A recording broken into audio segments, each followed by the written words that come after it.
this is Brittany Xavier. Welcome back to my channel. Today I have my husband with me, Anthony Xavier, and we thought it would be really appropriate to sit down and talk about how we started our blog and Instagram.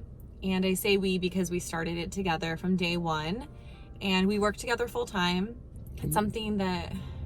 What are we doing? Hey you guys, welcome to our family channel. This is gonna take a while. What do we do? Hey you guys, welcome to my channel, BrittanyXavier.com. What is my channel name? Hey you guys, welcome back to my channel. Today I'm with my husband and tag along. Tag along, you forced me to hang out with you. Anthony Xavier. What are we doing here? Why are we here right now? Jaden, our daughter, is getting picked up from school soon. So we thought we'd sit down and talk about what... Our life. Yeah, let's just shoot the shit. Goals. It'll be 6 years since the beginning of the blog in December. Yeah. And we thought it'd be kind of fun just to share with you guys exactly how we started, some struggles, what we've learned, and so we'll just start from there. We're gonna talk about how we started this whole thing, because people ask all the time, and even in meetings, like, people ask, oh wait, how'd you start, or how'd you think of this? So. And usually people are pretty surprised to know that Anthony works for me. On the paperwork it says Anthony, CEO. It's a Brittany sore subject Xavier. of who's the CEO of this company, but clearly it's Assistant. me. Secretary. Clearly it's me. No, but I'll tell you the story of how I became CEO of Anthony. CEO of Anthony Xavier. It's the day I put the ring on you. Okay, let's get focused. By the way, we're doing a YouTube giveaway. Check out in the description below. There's a link you can click and it gives you all the details, and you get a nice little package if you win. Yeah, it's a cool little opportunity. I would really love if you guys would subscribe and give me any feedback about this video or maybe similar videos you want to see. That would help you get to know us better. So how did it all begin? Literally am Are you going to take it? So, Anthony and I... Oh my God. One of your eyes started going crazy. So Anthony and I started planning for a wedding in 2013. We were engaged in 2012, and all of 2013 we were planning our wedding. We did a lot of DIY items because we were paid for our wedding ourselves and we were really budgeted with it. And I wanted an all outdoor wedding, so that had me stumble on various wedding blogs that were kind of like non-traditional ones. I didn't want something indoors. I was very particular what I wanted, but I knew I'd have to create some of those pieces myself. Finding the wedding blogs was hugely helpful for me. I looked forward to reading them every day. New weddings would be added and different venue ideas. It was really exciting, and I really looked forward to it. So we get married in September 2013, get back from our honeymoon, and back to regular life. Anything to do. We had the most time on our hands. No, we both were working corporate jobs. I was working in insurance. Do we need to get that person to sign a waiver? Like, excuse me, miss. Excuse me, ma'am. Can you sign this waiver? Okay. We got back from our honeymoon. I don't know, I was a little bit disappointed that I didn't have the wedding blogs anymore. They didn't apply to me, and to read them was a little depressing because I had already been married, and I don't know, it's one of those things where you keep your Christmas decorations up after Christmas, and it's just a tad bit depressing. Like, turning on the Christmas lights. A void that we look forward to, and we're like, every weekend we'd go to yard sales, so like when you take away that thing, it's just like, okay, now it kind of gave us a purpose every weekend of what we were time? working on. So long story short, we get back from our honeymoon and realize that we have extra time on our hands because we're not spending all the extra time on wedding planning. So we go to Anthony's parents for Thanksgiving that year, and also realized we had a lot of downtime there. It's Texas. You're supposed to chill. No, I know, but we were chilling, we watched Netflix, and then later, it was like super late, but we kind of were just brainstorming ideas like, what's next for us? We get back home, kind of those holiday, I don't know, not like New Year resolutions, but just talking about our goals and what we wanted. That's ultimately where we came up with the idea of doing the blog and brainstorming names, and Anthony knew how to build a website, so creating a blog wasn't super far-fetched for us. Well, it wasn't going to cost us money. Yeah, like this idea, we can totally go through it. Yeah. And then we had our camera that we got for our wedding, so we already had the gear pretty much in place, but it was just more of like the plan, the execution. Yeah, to actually have a goal, I guess, in mind. So we thought of different names, and I wanted something because I knew I like to find different affordable deals, and I would always love to go to my local thrift shops and vintage shops and find cool pieces, whether it was cashmere, leather, and I would always find them at a really good deal. And I especially like doing it because of my full-time job. There was a really cool one that was right down the street, so a lot of the times what I would do is on my lunch break I would spend my full hour there and find pieces. So it was a fun hobby for me.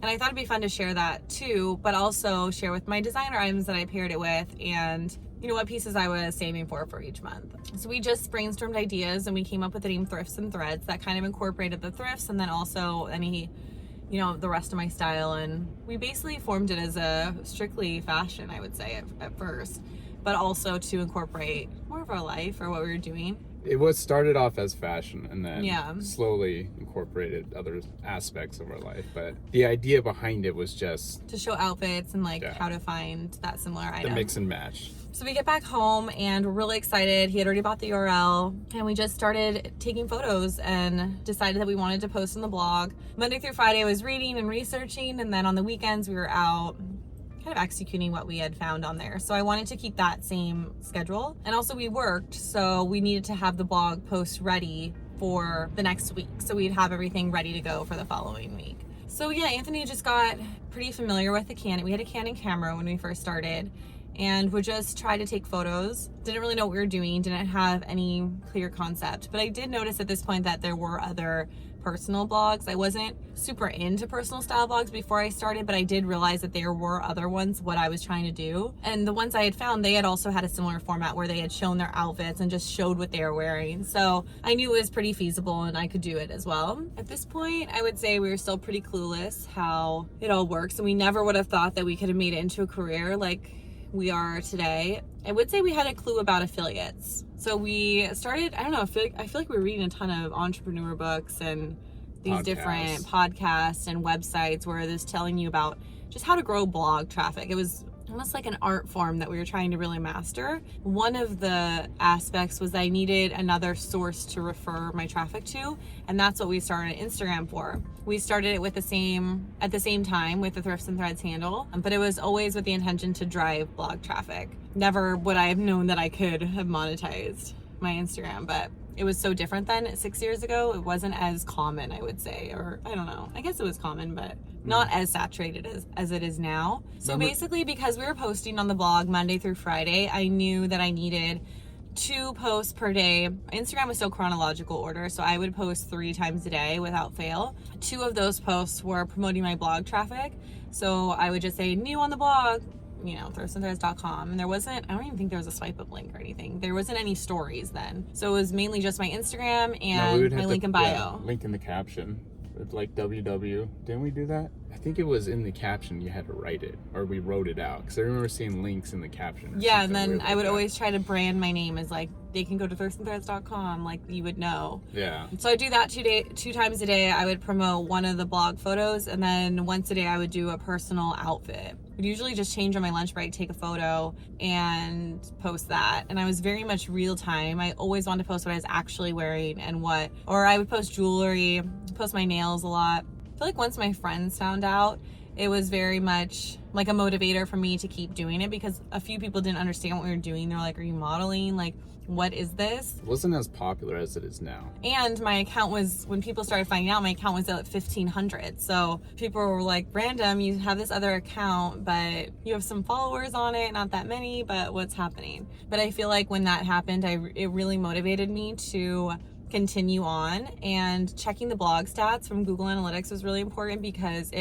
each month after month, we would see the growth and we would see the progress. And so I feel like that made us want to be really consistent and not give up with it, because I feel like I was having consistent readers each week, and that was a motivating factor for us to really stick with it as well. We could continue to see progress, but then also as we were doing it, we were researching on how to get better. Yeah. Like me with a camera, or building our website, or building an email list. Like we were always researching all this information to make ourselves better. And so I feel like people now, they feel like they need to be so perfect and have everything squared away, but you don't. You just need to kind of just start and then figure it out.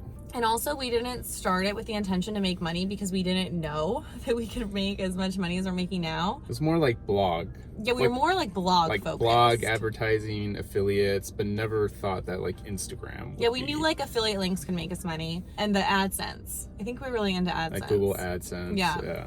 So those are the ways we thought, oh, we can for sure make some side money with this, but also be fun because it would be, you know, doing something I love already.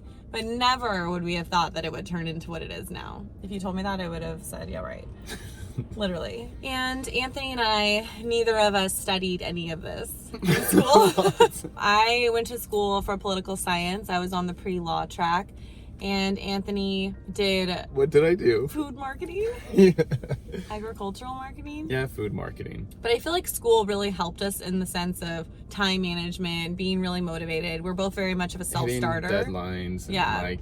I would never take away the 4-year experience because of that, because it taught me so many, I feel like that drive and motivation, so much of that stemmed from how I performed in my college as well. So like, even though we like got out of school, we're still able to educate ourselves and learn new skills to be able to run what we're doing now. Right. So. But I don't think you have to go to a fashion school or, I mean, it helps if you know coding, it helps if you know marketing, but I mean, it's not a make it or break it is what I'm saying. Okay, so fast forward to, I would say 6 months in. 6 months in is when I remember hitting the 10,000 follower mark on Instagram. And I was pretty much doing the same strategy. I was posting 3 times a day. I was submitting to all the lookbook. A lot of brands would do a lot of reposts at that point. Nice. Yeah, I would use the hashtags. I would tag the brands I was loving. I remember H&M, Forever 21, ASOS, accounts with large followings at that time especially would post me, and I would get quite a bit of followers from it. And it was exciting when they would repost me too, because that was also like those little wins that, oh, people liked my style and I was getting, you know, noticed for it. That also kept me motivated because I feel like I was going in the right direction. And I would also submit to accounts where they would repost style, more those like those inspo accounts, and they would repost me. And they would repost. I was like very consistent with all my submissions, and I would always, you know, enter any contests there were as far as like fashion or style contests.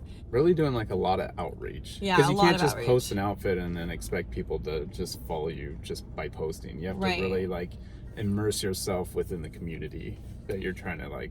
And brands would find my page from tagging them, and I would like their photos and comment, and also using their hashtags. I would always go to the brand page and see which photos, or on their photos, I would see the recent ones, like what they were trying to target. If they were like talking about boots or if they were talking about their jeans, I would go get a pair of whatever they were promoting, wear it, and then use that same hashtag. I was pretty smart in that sense, but mainly it was just because I wanted the brands to see my page, and I wanted them to hopefully send me items, because at this point I was also getting smaller brands sending me pieces for posts, and I was really excited because I always had a clothing budget. Each month was like probably $250 to $300 that I put aside to where I could spend that on whatever clothes or accessories without having to like sit down and talk about like a larger purchase.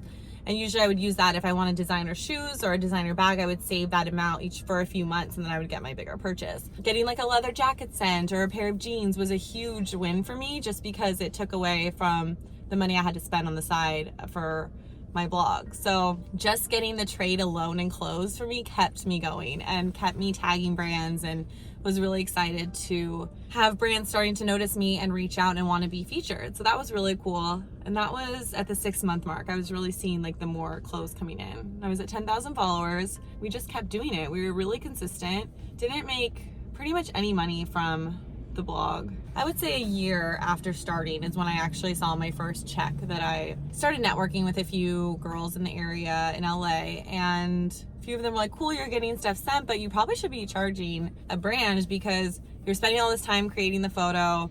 You could have shot something else like for a lot less time. Then they're using your photo on their website or in their email blast. She's like, you probably should be charging. And that was the first time that it ever crossed my mind. I literally was like, bells went off when she was talking to me. I'm like, oh, so you charge brands, cool. Literally went home to Anthony and I was like, oh my God, I'm gonna try to charge a brand and see what they say. And $100. I literally was like, wow, imagine me making not only my clothing budget up, but also making extra money on the side. besides our affiliate income. So I was like, I don't know if a brand's gonna go for this, but I'm gonna try. So I had a brand reach out and I made a rate card. I made a rate card for, it was like an Instagram post blog. It was like just caption, just tag on the blog, no photos. It was like all of these different menu options. And I remember they went for my highest package. It was like and it was like with the email blast. Oh, it was like emails going. Yeah. And it was with the email blast inclusion, and it was like my highest package, and they're like, we'll take that one. I was like, are you kidding me? Perfect. But I was still excited because I was like, cool, $200 for, let's just say, I don't even remember. I think it's around there. It had to have been. Because I remember thinking, wow, $200 plus they're sending me clothes, plus I'm already posting a photo for, I needed content anyway. So for me, I was like, this is all a win for me. But it got to a point where I was accepting so many jobs where it was with brands that were sometimes very nitpicky, wanting the most. Very nitpicky. And I didn't realize that I was actually, by raising my rates, I was actually weeding out a lot of the brands I just didn't want to work with. Like, it was like they had great clothes, they had a cool vibe, but then on the other side of it, they were just nightmares to work with. I feel like very quickly, as far as like admin side, I had to get really strategic as what I was doing, because I was spending so much time going back and forth with these really ridiculous questions and just very nitpicking. I didn't have a contract really in place when I was first working with the brands. It was like very simple. It wasn't like a very detailed contract. So there was a lot of changes after. It was just a lot where I was like getting overwhelmed. And that's when we decided, we're like, we need to up the rates. Like, this cuts out a lot of people who are just like seeing if it'll work, or, you know. So that was probably like a year in. Yeah, where we're like, okay, now we have a solid rate and we have a solid people that I was working with. And I was still doing it on my own. I was doing all the emails back and forth, which is also a little bit hard because then you're talking to the brand and you know if the brand somewhat can be unprofessional or nitpicky, and then you go to the creative side and you have to forget about that and just shoot for the brand pictures. And I feel like that was hard sometimes to separate, because you realize sometimes I'd be like, I don't want to promote this brand because I feel like they're so unprofessional on the admin side, but a regular user wouldn't deal with the PR. Or I think you're going on a tangent. Like, I feel like you don't know how to. I think that's what is happening. You literally was like, I felt like you couldn't make the next step or the next transition into the story, and then you just went right back around. And I didn't want to be like, okay, I just like, I was like, someone else. I was just like, okay, heard it before. Let's continue. I was literally like, where do I stop? Just autopilot. You're like,